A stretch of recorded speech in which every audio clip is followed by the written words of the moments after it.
Men trassani yangi qiroliman, haqiqiy legenda menman, kam rasxod qilaman, hadavoyim baquvvat, haqiqiy ekonom mashinaman. Assalomu alaykum do'stlar, sizlarga har doimgidek arzon mashinalarni qo'yib berishda davom qilamiz.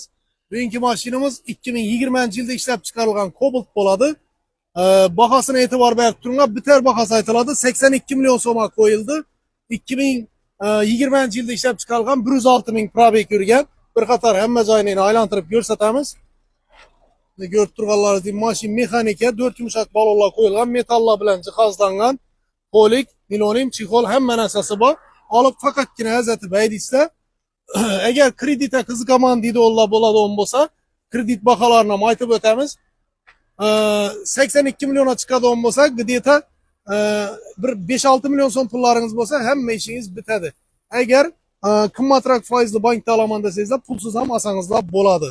Lekin iloji bo'lsa, arzonroq foizli banklardan olaverganlaringiz ma'qul. Hech bo'lmaganda oformlangan nomerga pul o'tkazsangizlar, shu mashinani olib hazatib minishlaringiz mumkin. Endi salon holatlari bilan tanishtiradigan bo'lsak,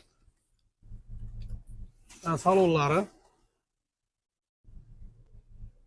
sveji bo'lib turibdi hammasi.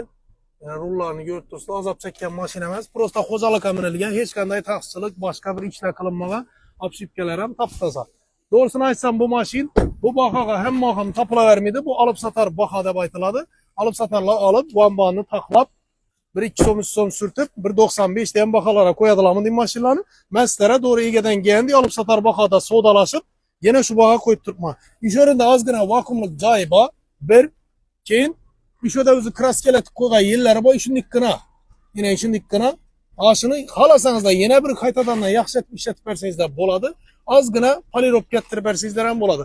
Boshqa joyi sap-sog' olib hazatib minaman desangizlar, Cobaltimizni sizlar uchun 82 million so'mga qo'yildi. Omon bo'linglar, sog' bo'linglar.